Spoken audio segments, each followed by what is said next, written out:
right, guys, welcome to GCH Podcast. We're bringing you some Miha Action.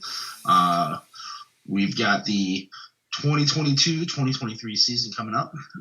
Just a couple days away now, eh? Yeah. We're what next? I'm your host, W Stock, along with my tag team partner, Collin Corbett. How you doing, bud? I'm doing good, buddy. How you doing? Living the dream, pal. Living the dream. Yeah, same. Long day. Has been a long day. Yes, but hey, now we get to just talk hockey, so this is great. This is how you end your night, right here. It's going to be awesome. So we got a lot of new teams this year. Lots. Yeah, I'm really excited about one of them. That's for sure. Yeah, you are. We'll get a chance to talk about that team here in just a few moments. But we're going to take a quick, brief break and bring you our sponsors.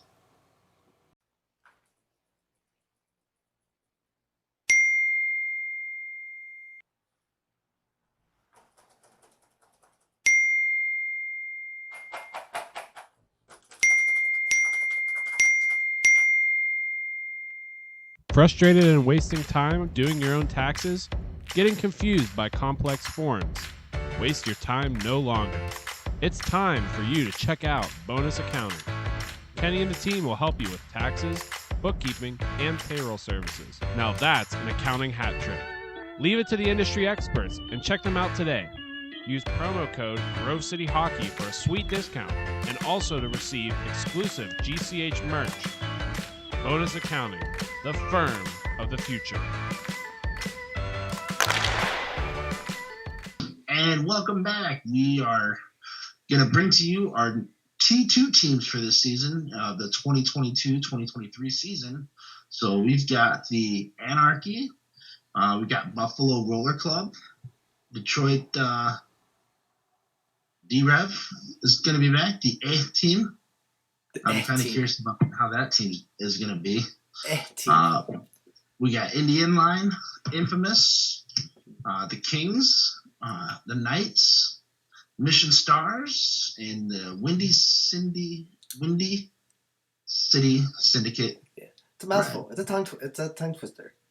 It gets you. Yeah, it does. It really does. That one, and it's like a tongue twister that can get you tied up every time. So, unfortunately, I know we couldn't get like an exact list of who's new and whatnot, but I know Ohio Kings, they played before. Is that who that is? The Ohio Kings? Yeah, yes, Ohio Kings, I think they used to play in Miha a while back, and this is actually they're coming back. Yeah, I think they were like, you know what, we're going to take our talents elsewhere, and then they realized that the talent out there wasn't as good as what it is in Miha. Yes, maybe. Let's hope that's the reason.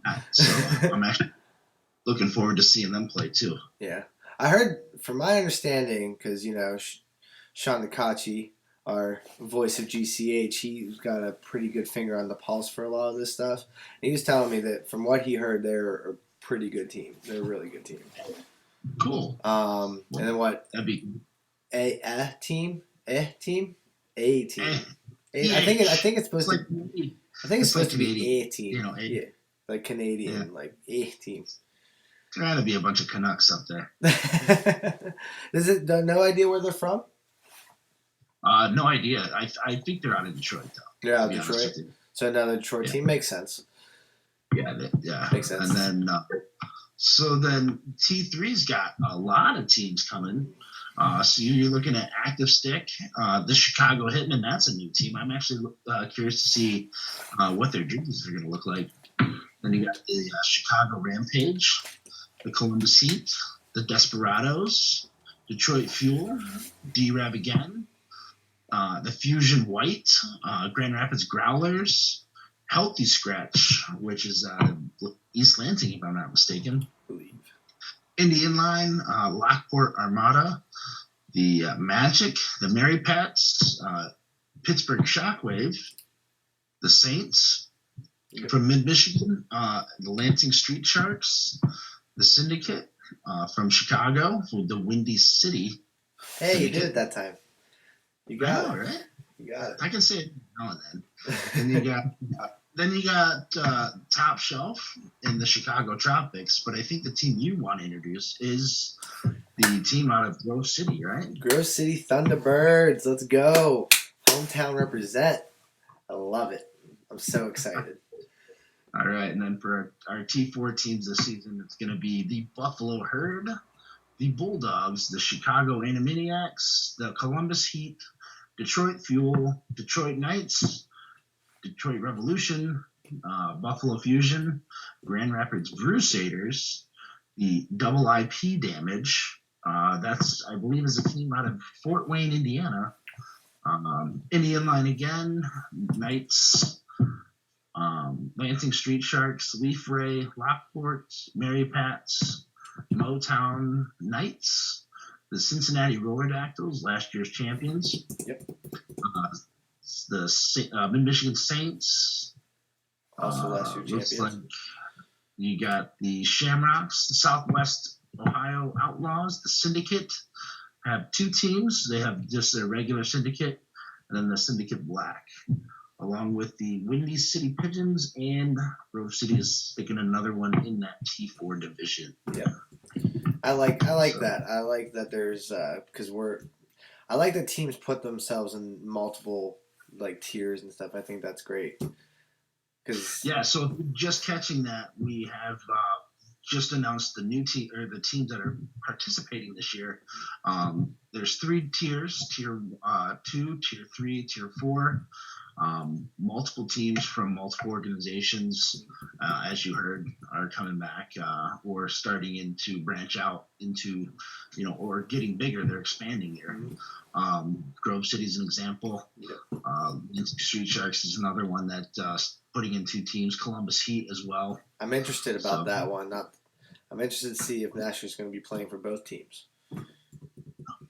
It'd be interesting to see if he does now. If you're a skater in one, you can play goal in the other.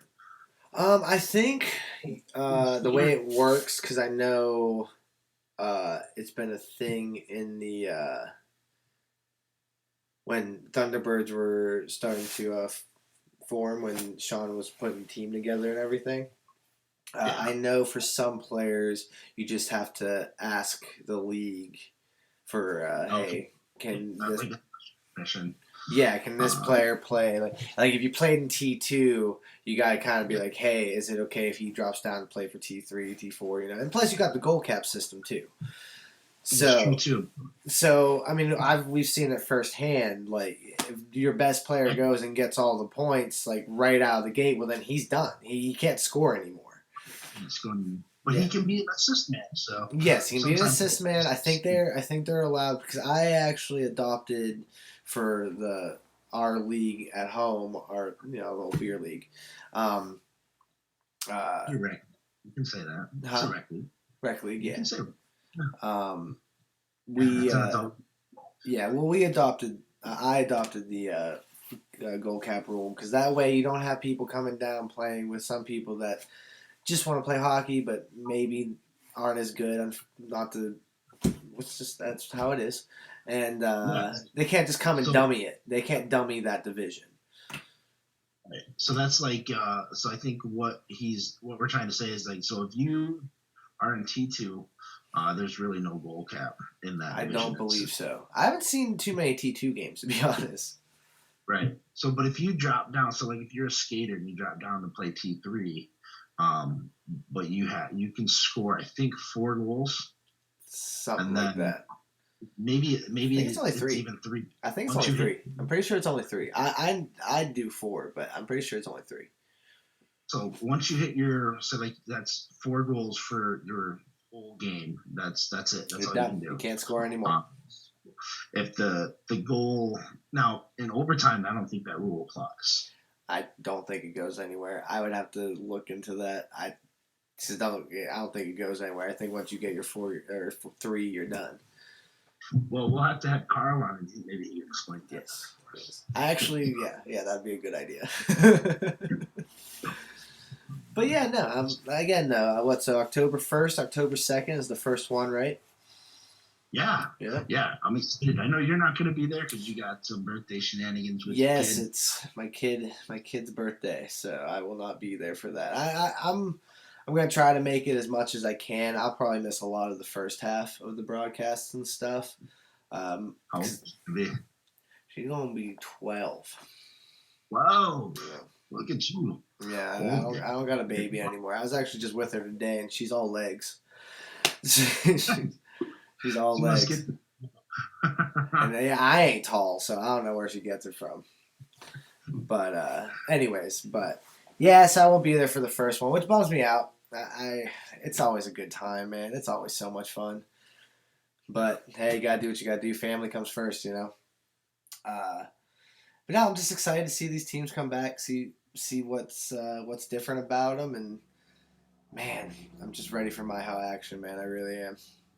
Yeah, me too, buddy. Me too. So excited. All right, well, let's do a season recap here because we've got some T4 championships, we got some T3 championships, and we've got T2 championships. We got 2 games to talk about in each division, so 6 games to wet your whistle. We have highlights of those games. We even have the full recap of those games up on our.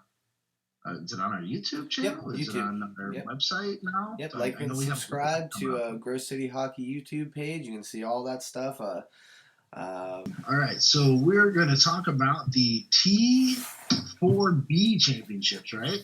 Yeah, let's start there. I like it. Yeah, we'll start there since that was the first championship of the day back in May 22nd in Fraserland, right? Hometown team Detroit Revolution taking on the Cincinnati Roller Dactyls. Mm-hmm.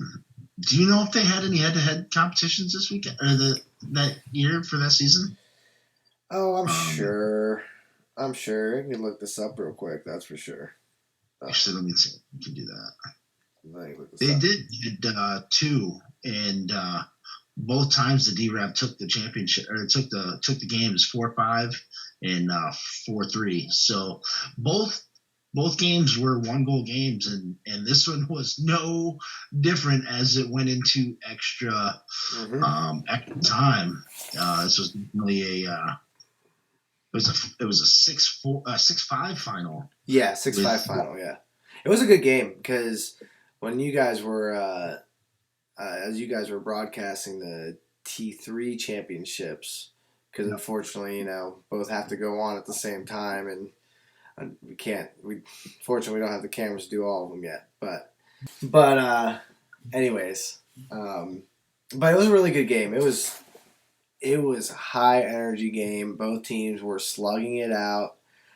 It was fun to watch because I was taking pictures and stuff for the T4 games that day. So it was so close that Cincinnati actually almost won that without having to go to overtime because they were up 5-4 and then with 26 seconds left to go. Yep. 24 seconds left to go in that game. There was a tie. Sean Heiche, that's what I'm going to go with. With an assist by Nicole Maddox and Nick Boyke. I will butcher your names again this season too, guys, so I apologize in advance. But if you want to correct us, comment section comment on it. Or send an email to grovecityhockeyllc.com it's grovecityhockeyllc@gmail.com. There you go, bud. You got it. I got it. I got it. The son would say. But then only 2.5 minutes into the overtime stanza, Cincinnati Roller Dactyl Chris Driver just buried it home and sent it for the ship right there. And that was all right. So the Cincinnati Roller Dactyls avenged the 2 losses to the D-Rab. And it was at D-Rab's home rink too, which makes it even harder pill to swallow. Yeah, so unfortunately. I would expect Farinelli and his team to regroup and come back and hit even harder this season. Oh yeah, they're a good team. Every tier they're in, they're a good team. Yeah, they've always been solid. I will say that they've got the championships to back it up too. They do, and they display them. I don't know. I don't know if you get a chance to see their display case, but there is a lot of them. Yes, there is. Now, next we move on to the T4A bracket championship. So what happens is throughout the season, you accrue points, and where your season standings put you into either in the A bracket or the B bracket. Cincinnati did fairly well, but ended up in the B bracket. Lansing Street Sharks and the Detroit Knights White made it into the A bracket, and both those teams played each other quite a bit this season. I believe it was 3 games, and the Lansing team only had 1 loss all season. Yeah, to this Detroit Knights White team. Oh. Yeah, and that too was also a overtime game. Yeah, I think they both went to overtime. They were both just hard fought games, man. It was fun to watch. Well, the championship didn't go into overtime, but the one loss went into overtime. So. Yeah, no, they like watching those games and stuff. They were always a fun team to watch play each other. Yes, always. Yeah. Both teams were so fundamentally sound. Mm-hmm. And it didn't look like it. Like from an outside, like when you looked at them, you're like, who are these bunch of lummoxes? Yeah. But they put on a clinic for everybody else to watch, and they played how hockey's supposed to be played. So it was really fun, an eye-opening experience too, because that was the first time I had been back into a rink in over 7 years. Yeah. So that was an eye-opening experience for me as well. Because I'm like, these guys still playing, and then it was like, oh, these guys are still playing. They're still playing. Wow. Yeah. So yeah, we had a 1-0 after 1 for the Lansing Street Sharks, which looks like that was pretty much their MO all season, was that they would come out flying, and then just take the cake. But then Detroit finally got back into it, made it 3-2 after 2, but they just couldn't muster enough strength to get past. I believe the goalie's name is Avery Cove. Okay. I remember when he came into the league. He came in just as I was getting ready to leave. Yeah. So it would have been like 2015. Wow. 2014, 2015, somewhere around in there. So he's been around for a minute too, and he was just a young kid then. So it was good to see how he stacked up and how he improved since the last time I saw him play. But the Lansing Street Sharks, they came away 5-3 final. Mm-hmm. So it's going to be interesting. Now they're putting in 2 teams this year, both one in T3 and one in T4. So I don't know if they're just kind of splitting some of the guys up, so that way you can have some of your better players playing up in the division, and they recruited some guys from another team. Yeah, it's going to be interesting to see. They were one to be short with players, that's for sure. Yeah, and that's it. You kind of put it pretty well. I mean, they just outworked them. They really did. And Knights are a good team. They're, like I said, they're always fun to watch. It's just they could not get that win. They tried. Like I said, they had that good push right towards the end, but then Lansing, they just came right back. And they're like, no, we're taking this home. Yeah, and once they had the lead, they never really relinquished it.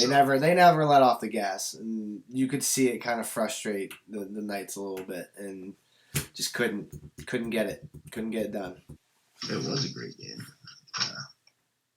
All right, so then we got T3B action with the Indian line over the Detroit Fuel. The Detroit Fuel team had a real solid team. They had Princeler and Net, and what was the other one? Yeah, they had Princeler and Net, and they had but that Indy team, man, they They surprised me. I will say that they surprised me last season. Did they?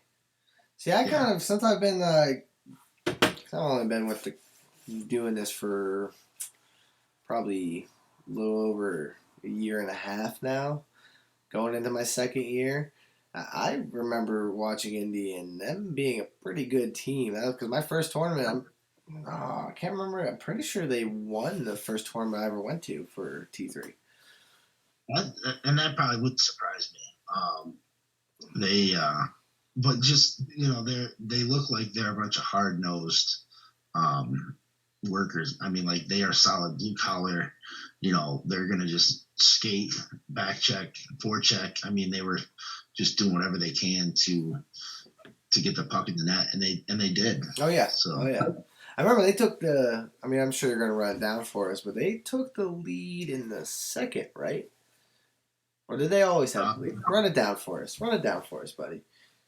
Yeah. Well, so when these two teams they played each other twice back in November, and the Indy Fuel or Indy Inline, sorry, Indy Fuel. Yeah, I always thought it was Indy Fuel too, because hey, where are we at in Indianapolis there?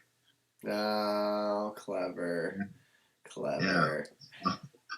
But Indy took out Detroit both games 7-4 and 4-1 respectively.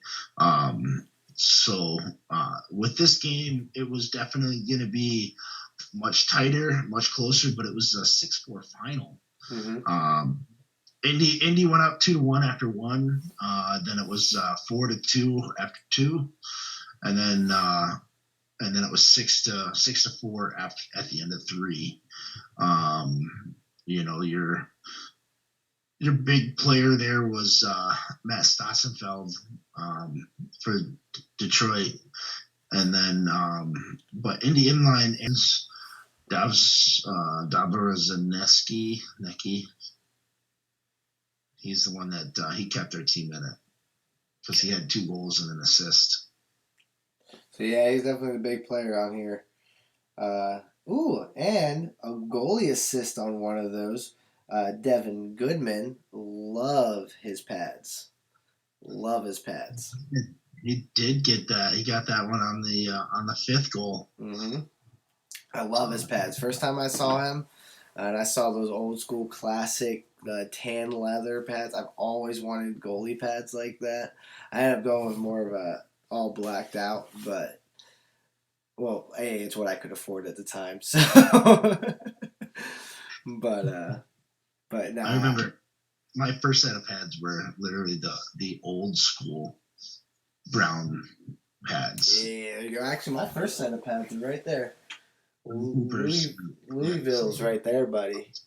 Those are hand-me-downs right there. That was the first ones. But anyways, back to hockey. Yeah. So So it was a 6-4 final for Indy Inline over the Fuel. That also was at Fraser. So then when we moving forward to T3 Action A bracket, so we got the Mary Pats from Chicago. Yeah, there you go. I expect to hear some Dropkick Murphys when we introduce them. I hope so. And then you got the Mid-Michigan Saints playing each other. They now, just to give you an idea, with was it 25 teams, 27 teams in T3? Something like that. That goes to show numbers, you that, buddy. Yeah, I think there was that many teams, man. Wow. Yeah. Wow. It goes to show you that you may not play every team in the league at all during the whole season. And this is a prime example because neither one of these teams played each other. So this is the first time that they had a chance to play each other. And Mid-Michigan Saints came they came back on this one. They did. Yeah, they they were down, they were down 3-1 after one, Mm-hmm. and then just scored 4 goals in the second period, and nobody could. So that whole third period was really tense and really tight. I remember that because I remember sitting on the edge of the seat. It was a fun game to watch. I kept going, that's gonna hit post, and I don't know if I was broadcasting this one or if I was taking pictures or something. I know I was doing something else, but I remember stopping what I was doing just to watch this game because I was invested in it. I think kind of everybody was, because I remember some players were kind of hanging out just watching, and everybody kind of stopped and was watching this game because it was just so intense. It came down to the final minutes. Didn't I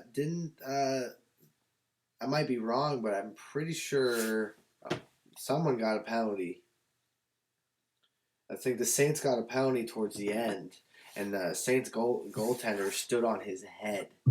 He did. He had a 2-minute. So Jason Westfall had a 2-minute minor for tripping, right there with 4 minutes and 51 seconds left to go. Mm-hmm. So yeah, I remember that was enough for us to go, ooh, this could not end well for the Mid-Michigan Saints. Well, but, we're gonna get more hockey, is what I thought. I thought we were getting overtime because I did too. It was intense. It was intense. It was awesome. Those are those fun games. So, like you said, it was a really fun game to watch because it just came down to the wire. And again, I don't want, if you want to take a stab at the name, be my guest. And you got to remember though, like in roller hockey in general, to have a scoreless period is very, very rare. Very. And then we move on to the T2 section of the broadcast. So we 2 games, T2B, which had the Envious Anarchy out of Buffalo and the Knights Gray out of Detroit. We were looking at a Envious win, which that again was an interesting matchup because I did not peg Anarchy to be even close. If you looked at their round robin, I think they were up two seed spots, and then they dropped both their games on Saturday. Yep. I think I could be wrong. I know they lost one. Yeah.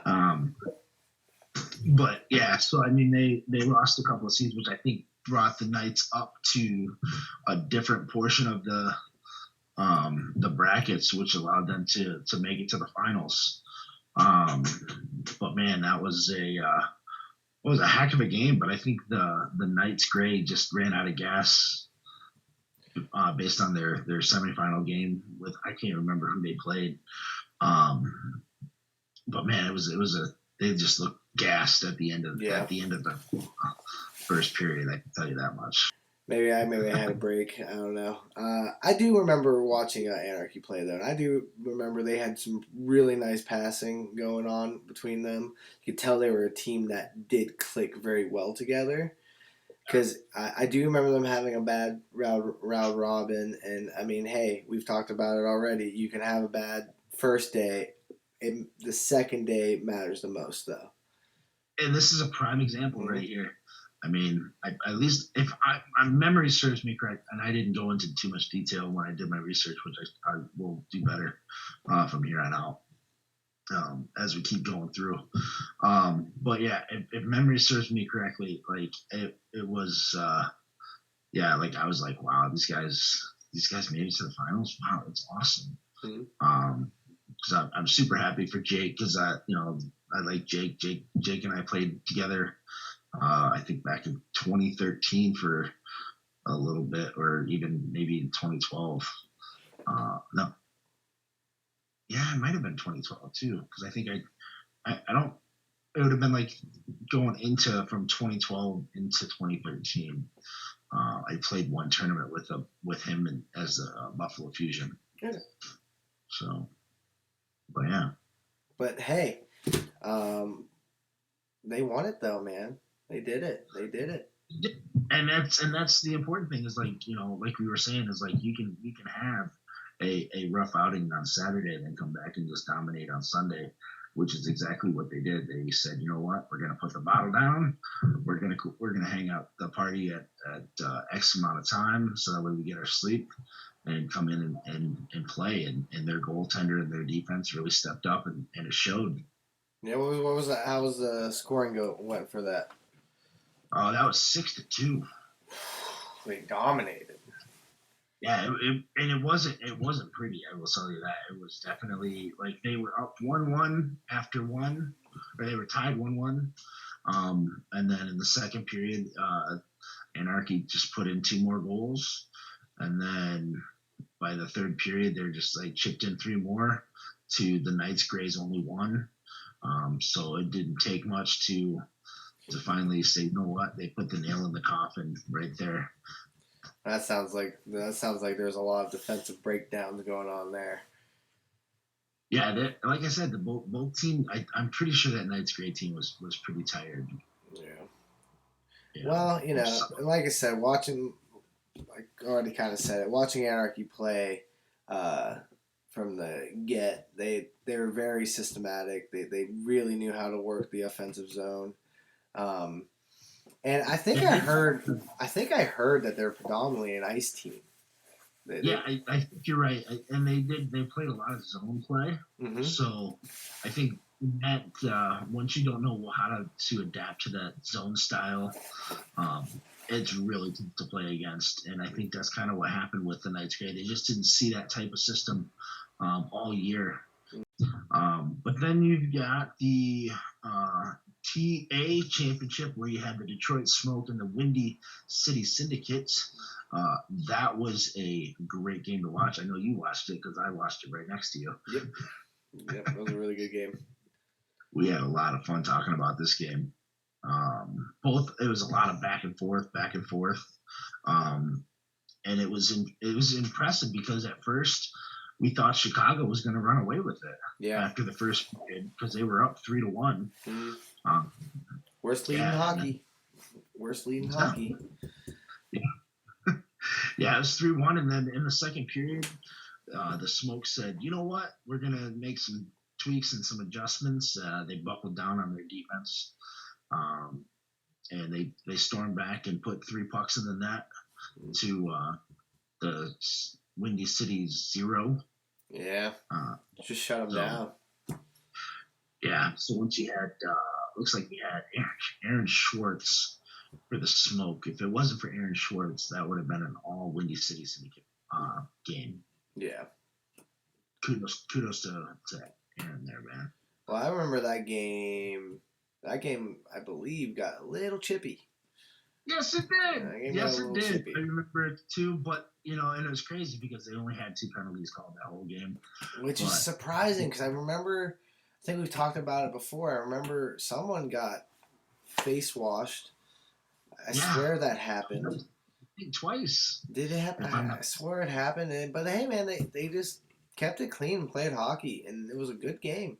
I don't think that they went away. I just think Smoke, just like we said, they just shut it down.